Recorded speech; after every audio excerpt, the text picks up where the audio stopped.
está lá a Janaína Pascoal, aquela que assinou o golpe, né, fez a assinatura do pedido de impeachment contra a presidenta Dilma, se elegeu deputada estadual aqui em São Paulo, surfando na onda bolsonarista, e hoje, nas suas redes sociais, saiu fazendo defesa do discurso do Marcelo Queiroga e dizendo que adolescentes não podem ser cobaias.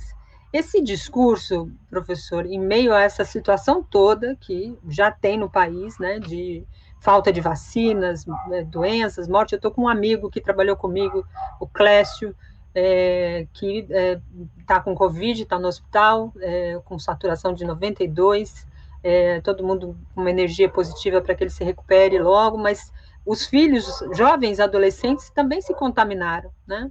E eu fiquei pensando justamente nisso, os adolescentes se contaminaram, se recuperaram, mas o pai, que dentro do membro da família, está no hospital, vivendo esse drama, que é muito difícil para milhares de pessoas, tem mais, beirando aqui as 600 mil pessoas que perderam suas vidas.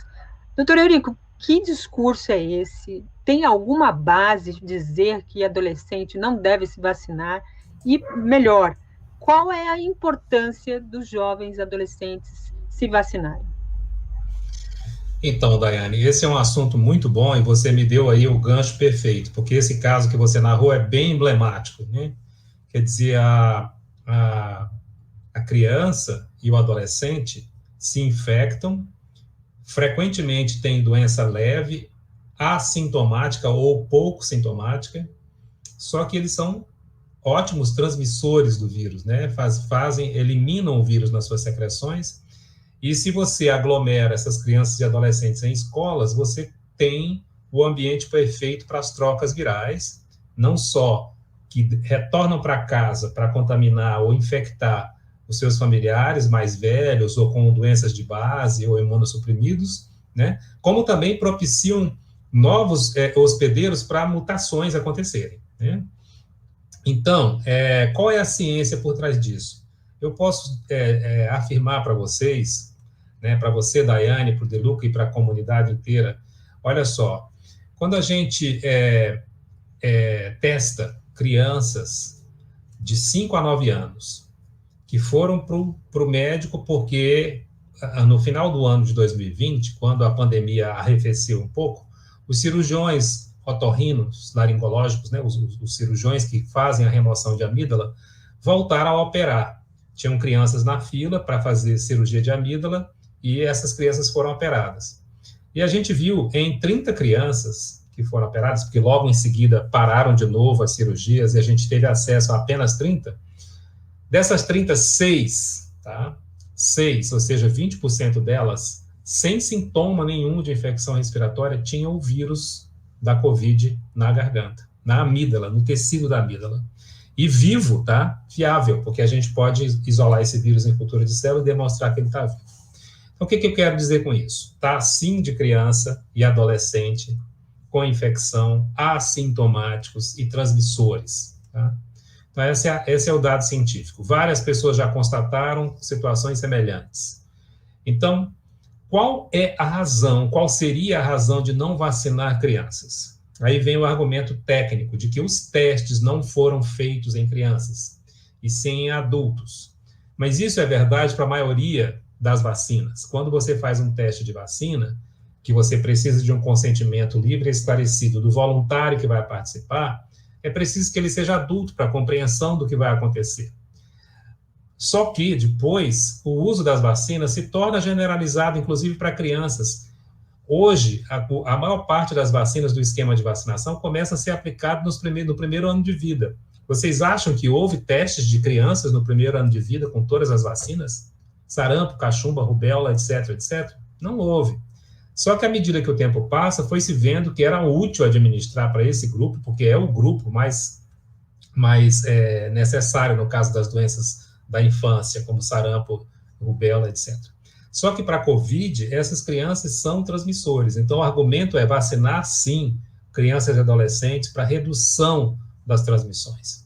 Agora, o ministro usou um argumento, e é isso que é muito irritante, é porque ele usou um argumento falacioso, em que ele se apoderou de uma afirmação da Organização Mundial da Saúde, tirada do contexto para se basear.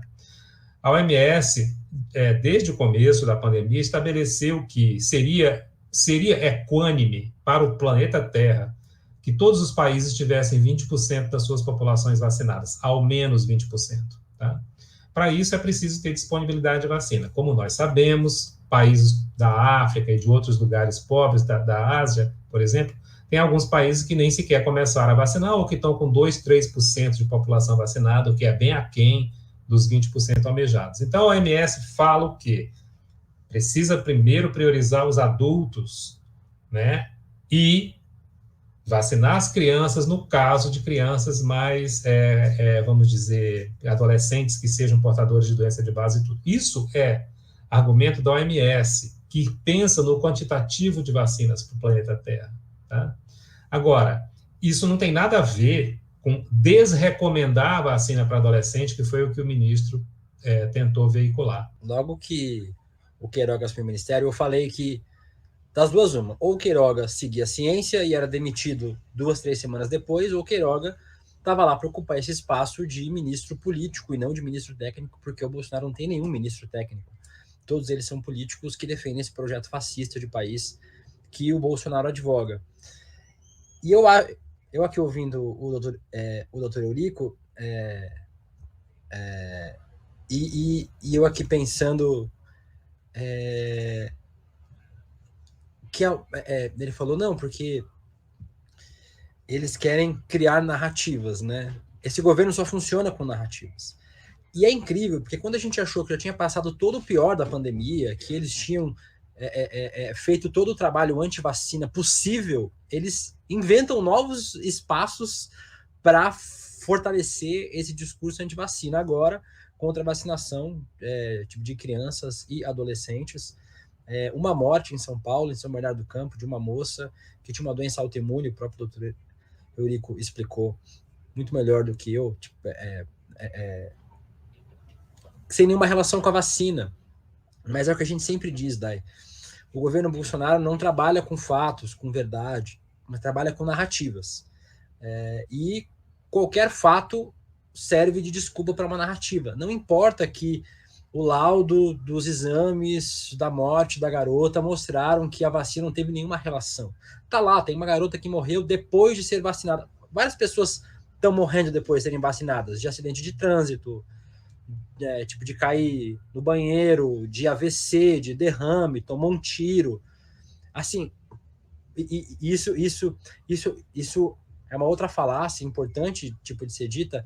A Folha de São Paulo fez um post no Twitter há 2 dias atrás, muito ruim, depois apagaram, refizeram e deram uma volta, dizendo, o número de internados, o número de vacinados e internados tem aumentado. Gente, quando a população toda está vacinada, todo mundo que vai ser internado foi vacinado.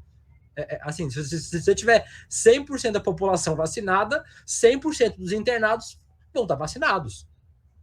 Isso não quer dizer que a vacina não funcione, isso quer dizer que a gente tem mais gente vacinada, o que é o contrário.